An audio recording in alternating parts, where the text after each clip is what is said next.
It started in a windowless server vault beneath an investment firm in Chicago. 3:14 a.m.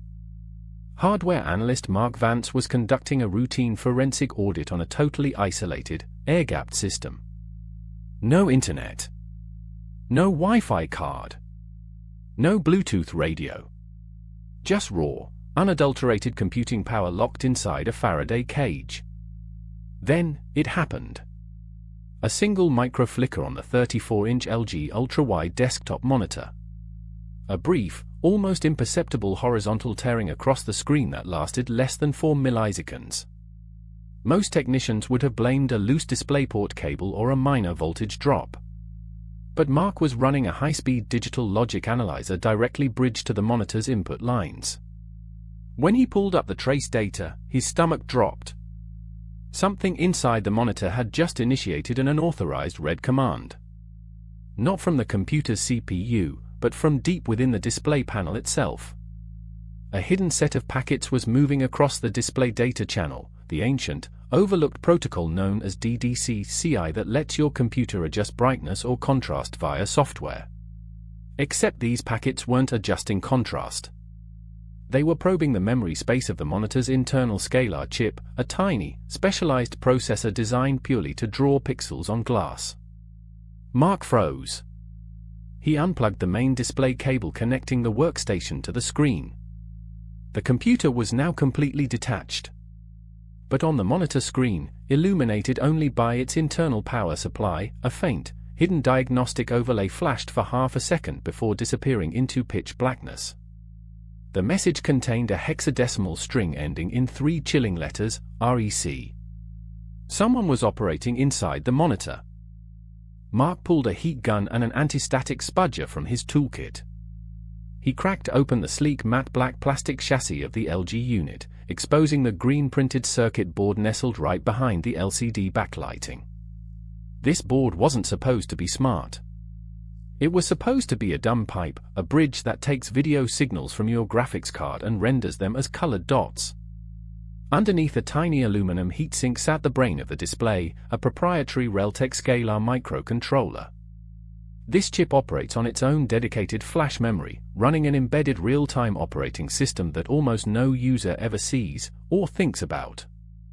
It handles the pop-up menus when you press the button on the bottom of the monitor. It manages color profiles. It controls HDMI handshake keys. Using a microscopic needle probe attached to an oscilloscope, Mark tapped directly into the SPI flash memory chip next to the Scalar. He dumped the raw binary code stored inside the chip onto his forensic laptop. The file size was minuscule, just 4 megabytes of compiled assembly code.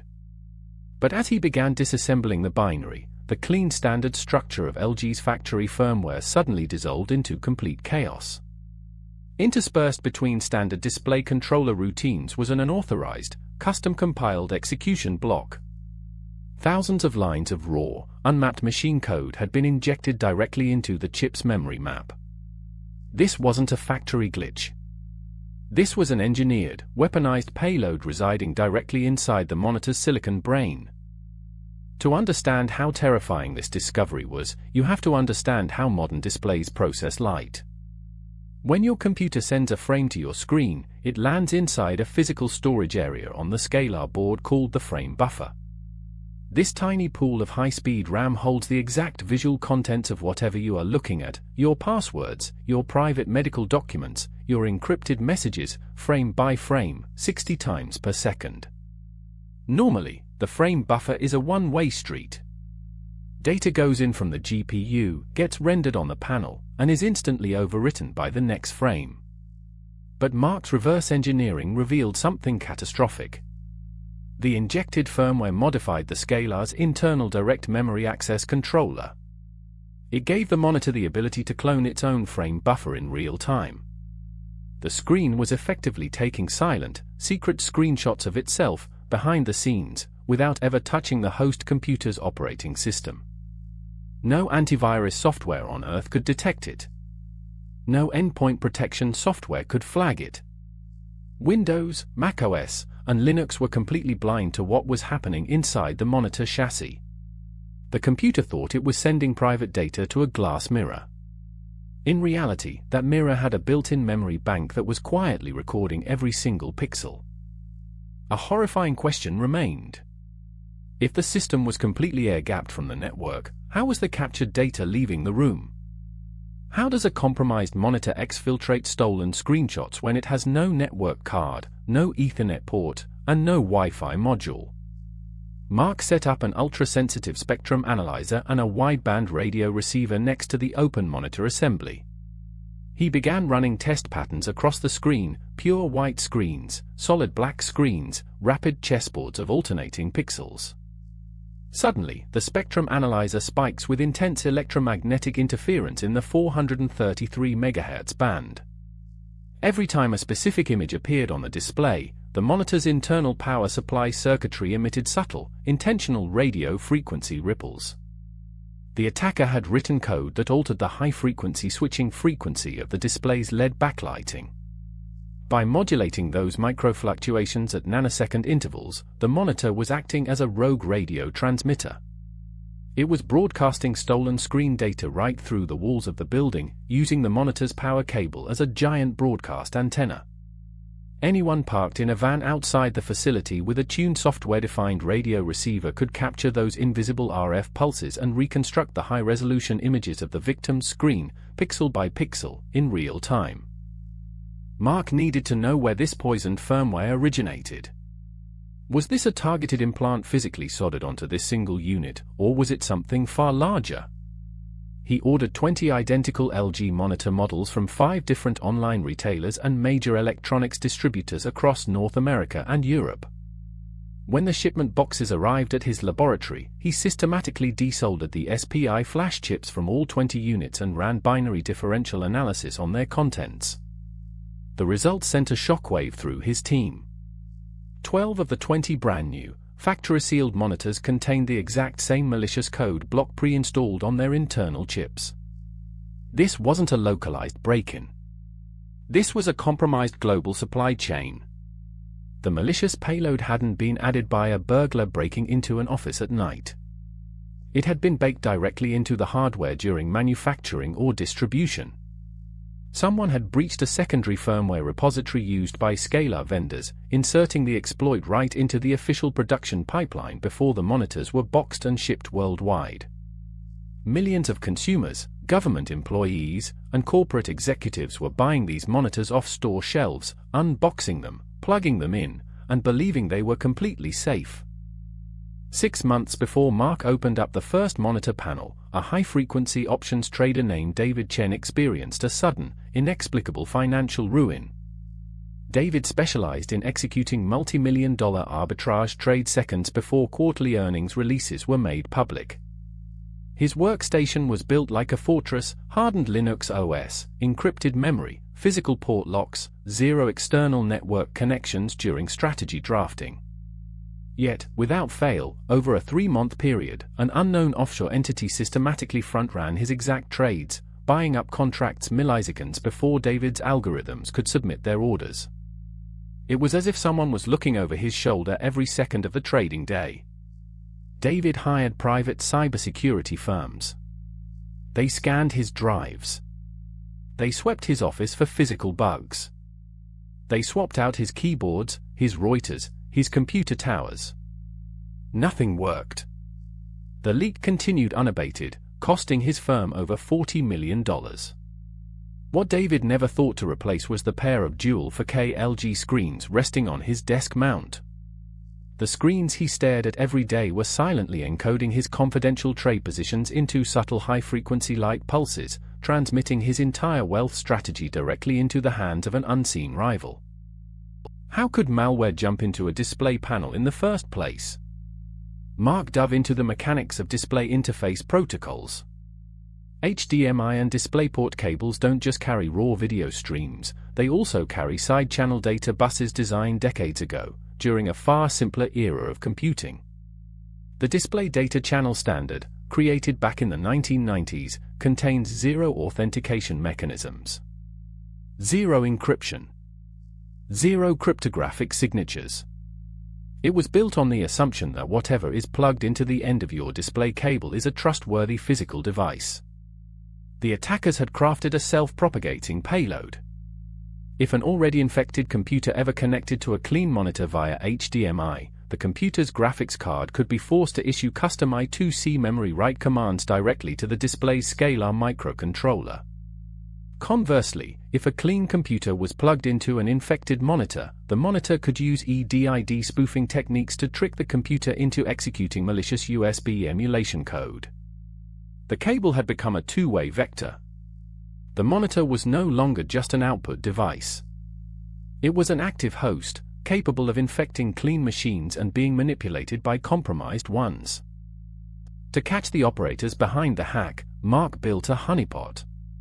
He configured an isolated LG monitor inside a dark room equipped with high-speed infrared cameras, thermal imaging arrays, and custom signal interceptors. On the monitor screen, he displayed fake, highly lucrative corporate espionage documents, fabricated internal memos containing fake nuclear design schematics and phony stock acquisition details. Then, he waited. For 11 days, the monitor sat in silence, ticking away at 60 frames per second. On the 12th night at 2:47 a.m., the logic analyzer triggered an emergency alert. The scalar chip suddenly switched modes. The internal temperature of the board rose by 3 degrees Celsius as the processor fired up its secret payload routines. The screen micro-flickered. Outside the building, Mark's high-gain antenna picked up a weak 433 MHz burst carrying the fake schematics. But Mark had added a trap within the trap. Embedded inside the visual document was a unique pattern of steganographic pixels, designed to cause an overflow in the attacker's decoding software. When the receiver outside processed the stolen image, the honeypot payload triggered a reverse ping back to the attacker's listening post. The return signal bounced across 3 proxy nodes before terminating at a commercial satellite uplink station. The infrastructure behind this attack wasn't the work of lone garage hackers.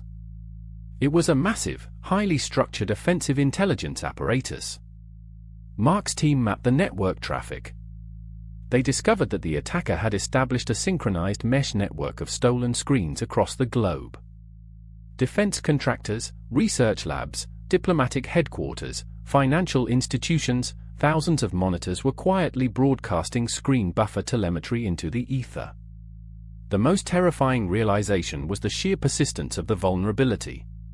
If a company suspected a network breach, their standard incident response protocol was to wipe the computer hard drives, reflash the motherboard BIOS, or destroy the computer towers entirely.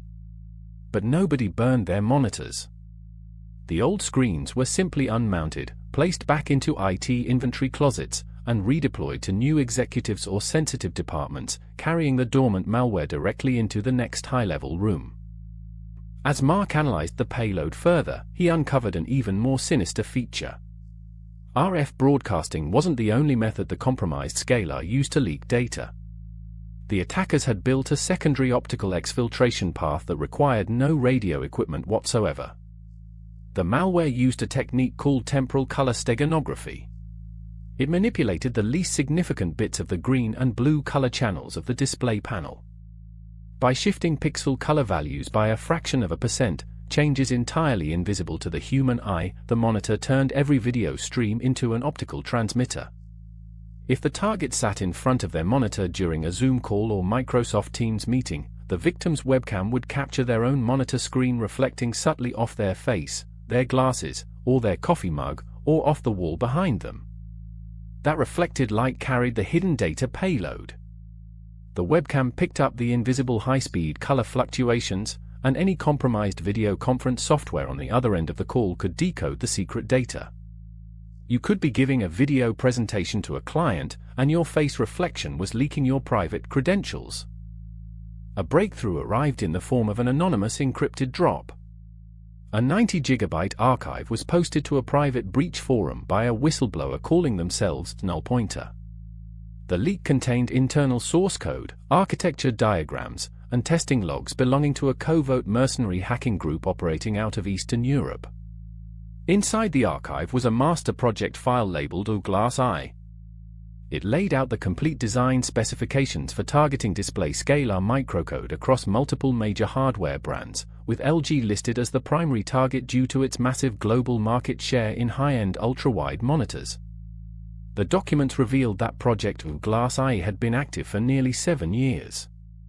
The group had deliberately purchased access to subcontracted firmware development houses in Asia, paying rogue developers to inject backdoors directly into baseline firmware SDKs. The developers had masked the malicious code as an extended diagnostic tool used for factory color calibration. It sat hidden in plain sight for nearly a decade, passing every standard automated security audit without raising a single red flag. Mark compiled his findings into an emergency zero-day advisory report. He bypassed public disclosure forums and sent the encrypted package directly to the executive security team at LG's headquarters in Seoul, South Korea. Within hours, an emergency war room was established. Engineers who had designed the scalar hardware were pulled out of bed and rushed to corporate headquarters. The reality was catastrophic. Over 40 consumer and enterprise monitor models contained scalar chips that could not be patched over the air without user interaction. To patch the firmware, millions of users would have to manually download a specialized utility, plug a direct USB-B upstream cable into their monitors, and execute an update process that risked permanently bricking the device if interrupted. If LG issued a public recall, it would cost hundreds of millions of dollars and shatter consumer trust in modern electronic displays. But if they stayed silent, the exploit would remain wide open for every intelligence agency and cybercriminal syndicate on the planet to exploit indefinitely.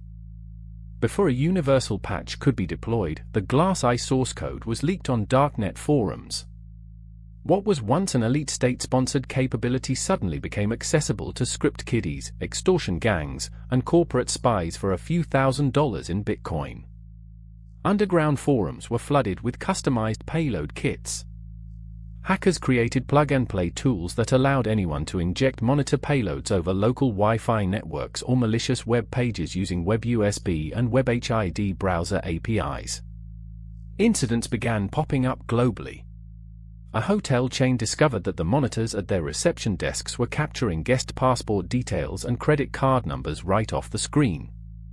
A medical center found that patient records displayed in examination rooms were being scraped by compromised displays. The barrier to entry had collapsed. The monitor on your desk was no longer just a passive piece of plastic and glass. It had been weaponized into a rogue hardware agent. Today, the vulnerability remains a quiet, looming shadow across the tech world. While LG and other manufacturers have quietly issued firmware patches and overhauled their supply chain security protocols, millions of legacy monitors remain in active use in homes, offices, and government facilities worldwide, untouched, unpatched, and completely unmonitored.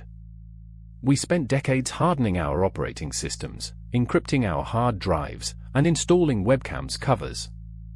But we completely forgot about the display itself. We treated the monitor as an inanimate object, a dumb slave to the computer tower. Now we know the truth. Modern screens are full-fledged computers in their own right, running unseen operating systems with direct access to every visual secret you possess. Every password you type, every private message you read, every financial statement you view, must pass through that thin layer of silicon and light. So the next time you sit down at your desk in the quiet hours of the night, and you notice a tiny, split-second flicker on your screen, don't just write it off as a bad cable. Look closely at the frame. Because someone else might be looking right back.